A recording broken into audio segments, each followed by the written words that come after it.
ìrànwọ́ ìrìn òwúrọ̀ gbọ́ àdúrà wa. Mo wá ọwọ́ sẹ́ fún àánú ìrìn ọ̀run sẹ́ lé wa lórí.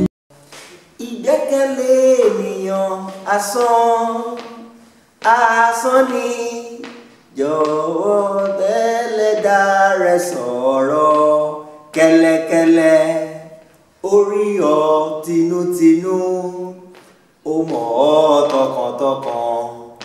Ọlọ́run kì í jà ní tilẹ̀ bí ènìyàn. Ẹ kú ojúmọ́, ẹ kú ojúmọ́, èyí la fi kí í káàbọ̀ kú ojúmọ́ sórí ìkànnì OITV fún ètò ìrìn òwúrọ̀ ọjọ́ ti òní.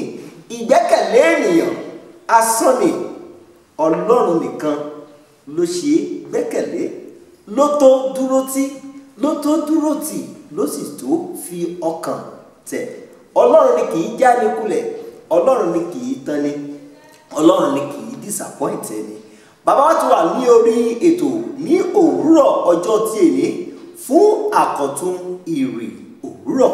Bàbá wa náà ní ikọ̀ àti ìríjú tí Ọlọ́run ti ń lò takuntakun fún ìṣẹ́gun, fún ìgbàlà, fún ìràpadà, fún ìdáǹdè, fún oore ọ̀fẹ́, ìbísí, ìrẹ̀sí àti fún ìrònúpìwàdà, ìràpadà ọkàn, ìra ẹlẹ́ṣẹ̀ padà bọ́ sínú ìwà pípé tí Ọlọ́run fẹ́, tí Ọlọ́run sì pè wá sí. Bàbá náà ní ikọ̀ àti ìríjú Ọlọ́run, bíṣọ̀bù àgbà bàbá wa Julius Olúdọ̀tun Ògúnṣẹ̀yẹ JP, bàbá ó tó gẹ́, bàbá ìrìn òwúrọ̀. Ẹ kú ojúmọ́ òní o bàbá wa. Kí gbogbo ẹ̀yin ọmọ Ọlọ́run tí ẹ̀ ń gbọ́ wa lóòrọ̀ yìí jákèjádé o gbogbo àgbáyé, mo kí n pé ẹ kú ojúmọ́. Òní ni Thursday ọjọ́ 26 oṣù kẹjọ 2021. Lágbára Jésù Kristi ẹ ò ní rárìnlá lónìí o. Àmín Jésù.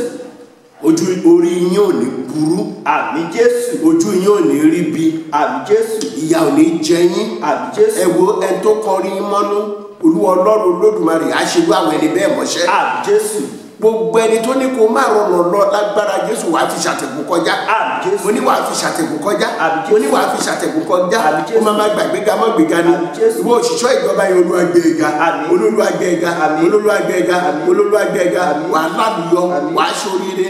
Ọkàn á balẹ̀. Àmín. Ẹ̀mú Ọlọ́run á máa bọ́ gbé. Àmín. Ààbò tó dájú á wà lórí ẹ̀ o. Àmín. Wàá rẹ́tọ̀ tiẹ̀ gbà. Àmín. Lágbára Jésù Kristi ó ní rí nira. Àmín. Ó ní jẹ́ ìkorò. Àmín. Ó ní rí ìdààmú. Àmín. Ó ní fìpọ̀jù lọ́jà ayé rẹ̀ Àmín. ní orúkọ ńlá Jésù Kristi Olúwa wa. Àmín, àmín, àmín lórúkọ Jésù.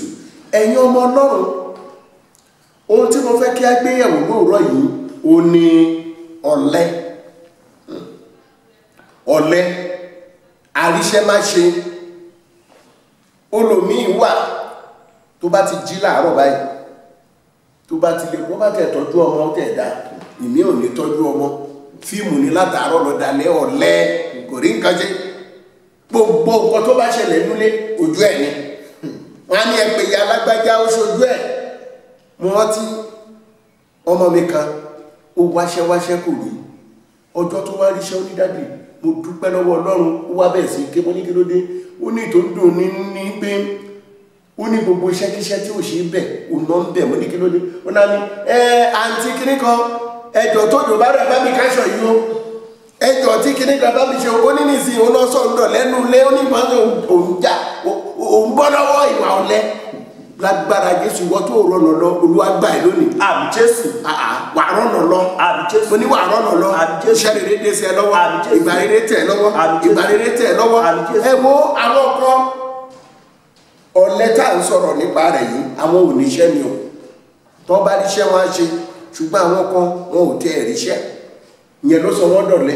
Gbogbo ẹ̀yin tí ó jẹ́ wípé ẹ wáṣẹ́ ò rí, lágbára Jésù lónìí iṣẹ́ yín á tẹ̀ yín lọ́wọ́.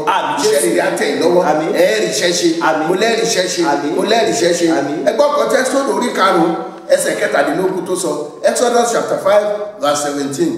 Ṣùgbọ́n òun wí pé ṣùgbọ́n òun wípé ẹ̀yin ọ̀lẹ ẹ̀yin ọ̀lẹ ẹ̀yin ọ̀lẹ ẹ̀yin ọ̀lẹ nítorí náà ni ẹ ṣe wípé nítorí náà ni ẹ ṣe wípé jẹ́ kí a lọ rúbọ sí Olúwa. nígbà tó rí gbígbà ó ṣe nílọ ṣèrúbọ ó ṣe nílọ ṣèrúbọ nígbà tó rí gbígbà ṣé ẹni tó níbi tó jẹ́ kólómìn ó ti jí láago 5 ó ti lọ aago 8 alẹ́ ló máa tó dé nígbà tí ó bá dé báyìí kó wẹ̀ kó sùn ni ṣe ló máa ráyè ètò ìgbúbọlé ló máa ráyè máa sọ̀sọ́kúsọ kiri nítorí náà yí padà lónìí bẹ Ọlọ́run Olódùmarè Olúwa pèsè iṣẹ́ fún mi pèsè iṣẹ́ fún mi ìwọ tó wá jẹ́ wípé olómi ìríṣẹ́ ọ̀lẹ ló ń bàjà àríṣẹ́ má ṣe wọ́n bá ti lè gbéṣẹ́ kan fún báyìí ó máa rojú ni ó máa rojú ni ó máa rojú ni ẹgbọ́n kan tí ìwé òwe orí kẹfà ẹsẹ̀ kẹsàn ìwé òwe orí kẹfà ẹsẹ̀ kẹsàn ẹgbọ́n kan tó sọ ìwé òwe orí kẹfà ẹsẹ̀ kẹsàn.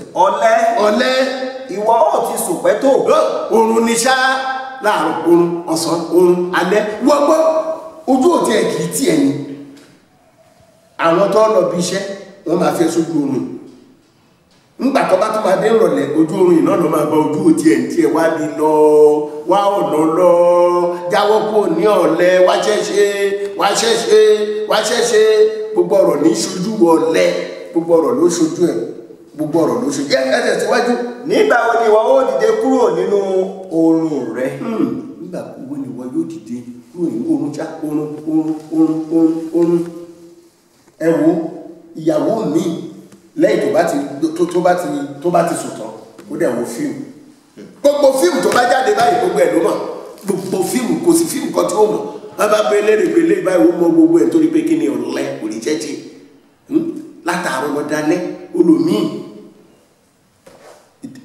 ọkọ nìkan ló dìpẹ́ndì lórí olùmíì aya nìkan ọkùnrin má lè ṣiṣẹ́ kó jẹ́ ìyàwó ẹnìkan ló máa lọ sọ́tún lọ sófin o ò lè ṣiṣẹ́ kankan ó dẹ̀ pé rẹ lọ́kùnrin irú ọkùnrin wo ni ẹ́ ọ̀lẹ́mbà ìjà o ò ríṣẹ́ ṣe ẹ̀rọ ọkùnrin mi àti tóní ẹ̀rọ mi ní tóní ọ̀lẹ́mbà ìjà o ò ríṣẹ́ ṣe àwọn obìnrin mi wọ́n lọ gbé bíríkì oṣù pé àwọn ọkùnrin mi ẹ wo ní àárọ̀ ìgbà míì tí n bá lọ sí ṣọ́ọ̀ṣì nífẹ̀ẹ́ rẹ̀ ní ọjọ́ tọ́ọ̀sì ní má ti láwọn míì ẹ̀rù wọn nínú mọ́tò wọ́n lọ nìyẹn láti lọ kún kí náà ti pè kọ̀ǹkẹ́rẹ́ ẹ wo àwọn tó ń gbẹ́lẹ̀ nǹkan oríṣiríṣi ìwọ òrìṣẹ́ ṣe lóun ò lè ṣe òun ò lè ṣe ó jẹ́ ṣe àtúnṣe ó jẹ́ ṣe àtúgbọ̀ ọ̀pọ̀ tí ìwé òwe orí 13 ẹsẹ̀ 4 ìwé òwe orí 13 ẹsẹ̀ 4 gbọ́pọ̀ tó sọ. ọkàn ọ̀lẹ fẹ́ kò sì rí nǹkan kò lè rí nǹkan ṣe ọ̀lẹ kò lè rí kankan ṣe ẹjọ́ ni yóò máa wí lójoojúmọ́ ẹjọ́ ṣe àwáwí kàkà kó ṣiṣẹ́ àwáwí ni yẹ́sì. ṣùgbọ́n ọkàn àwọn alápọn ni a ó mú ṣọ́ra. ọkàn àwọn alákan ẹni tó ń ṣe akàn ẹni tó ń gbìyànjú ẹni tó ń làkàkà lórí iṣẹ́ rẹ̀ ò láwùmọ̀ ṣọ́ra tó iná wọ náà làkàkà lórí iṣẹ́ rẹ̀ Olúwa Ọlọ́run Olódùmarè yóò gbé ọgá o. ẹ bá mi wo Róòmù orí 12 ẹsẹ̀ 11 Romans chapter 12 verse 11 Romans 12:11 ní ti iṣẹ́ ṣíṣe. ó ní ní ti iṣẹ́ ṣíṣe. ẹ má ṣe ṣọ̀lẹ. ẹ máa ní ìgbóná ọkàn nítara lórí iṣẹ́ rẹ nítara yes. ẹ máa sin Olúwa. ẹ máa sin Olúwa bí o ti ń gbọ́ mi lóòrọ̀ yìí Olúwa Ọlọ́run Olódùmarè yóò wà pẹ̀lú ẹ̀wọ̀n bó ti jáde lónìí o ní jáde lékú lọ́wọ́ o ní jáde lé àrùn lọ́wọ́ o ní ṣẹ̀ṣẹ̀ gbé lónìí o ní ọjọ́ Thursday òní ní ọjọ́ kẹrìndínlọ́gbọ̀n nínú oṣù kẹjọ o ní rárìnrà o ní pòfo ẹ wo ìpàdé tó ń lọ lónìí dàrúdàpọ̀ kò ní ṣẹlẹ̀ ń bẹ̀ lágbára Jésù wà rí àánú gbà ògo rẹ̀ búyọ mo gbàdúrà fún gbogbo ẹ̀yin ọmọ ìjọ Ọlọ́run lágbára Jésù ìjọ yá tẹ̀síwájú ẹ̀yin olórí ìjọ lágbára Jésù Olúwa yóò máa tọ́ ṣiṣẹ́ yín ẹ ò ní ṣiṣẹ́ o ẹ ò ní ṣẹ̀ṣẹ̀ gbé tẹ́ ẹ bá rìn lófurufú lónìí ẹ ò ní jábọ́ tẹ́ ẹ bá rí lórí omi ò ní rí ìmọ́lẹ̀ gbogbo ẹ̀yin tí ó wọkọ̀ ilẹ̀ lágbára Jésù Kristi ẹ̀ ní rógbó accident àwọn agbẹ́nipamọ́ wọn ní gbé pamọ́ àwọn ajínipa wọn ní payín lágbára Jésù ẹ̀ ní bọ́ sọ́wọ́ ayé ẹ̀ ní bọ́ sọ́wọ́ ọ̀tá ẹ̀ ní jẹ́jẹ́ ọ̀tá Olúwa mú ẹ sàn Olúwa fẹ́ lálàáfíà àjíǹdara jẹ́ fún ẹ àjíǹdara jẹ́ fún ẹ kó gbà láfíà báyìí kó gbà láfíà kọ́kàn rẹ kó balẹ̀ àtijọ́ àti mò ní dẹ́tì fún ẹ ilé òní gbóná ọmọ ẹ lára ọ̀nà òní nà ẹ lọ́la luyọ lónìí lọ́la luyọ orí ẹ ò ní gbàbọ̀dì ayé ò ní ta ẹ lọ́fà ọkọ̀ amara yóò ní bà ẹ wà á rí àánú gbà àánú ọlọ́jọ́ máa bọ̀ gbé ó ti rí bẹ́ẹ̀ àṣẹ rẹ̀ ti gùn kò dẹ̀ yí padà ó Jésù Olúwa wa àmín àmín àmín lórúkọ Jésù fáyà. A dúpẹ́ ní ọwọ́ Ọlọ́run fún oore ọ̀fẹ́ tí ìrì òwúrọ̀ ọjọ́ tí ò ní bí a ti ń jáde lọ wákàtí yìí Ọlọ́run yóò lànà fún wa gbogbo ọ̀nà tí a ń gbà wojú Ọlọ́run pàápàá ohun tí a ṣe kù lánàá tí a sì ń bẹ̀bẹ̀ fún èso ayọ̀ lónìí bí o ti ní oore ọ̀fẹ́ láti gba èrè ìbùkún òwúrọ̀ ọjọ́ tí ò ní tí o bá rí àmì méje ṣe ohun tó o gbìn ní rere lẹ́tà tó o kọ ohun tó bọ́lọ́run sọ ní àná ó ní bí ẹkún bá pẹ́ di alẹ́ kan ó ní ayọ̀ ń bọ̀ ní òwúrọ̀ ayọ̀ rẹ ti dé ní òwúrọ̀ yìí bí o bá ti rí àmì méje ṣe ní orúkọ ti bàbá ayọ̀ rẹ dé ní orúkọ ti ọmọ ayọ̀ rẹ dé àní ní orúkọ Ọlọ́run ẹ̀mí mímọ́ ayọ̀ rẹ ti dé àmín àmín àmín àmín àmín àmín àmín lórúkọ Jésù fáyà. We just wanna thank you for your sponsorship. We just wanna thank you for your soul winning. We just wanna thank you for spreading the gospel. We just wanna thank you for your sponsorship. We just wanna thank you for your soul winning. We just wanna thank you for spreading the gospel. We just wanna thank you for your sponsorship. We just gonna thank you for your soul winning. We just wanna thank you for spreading the gospel.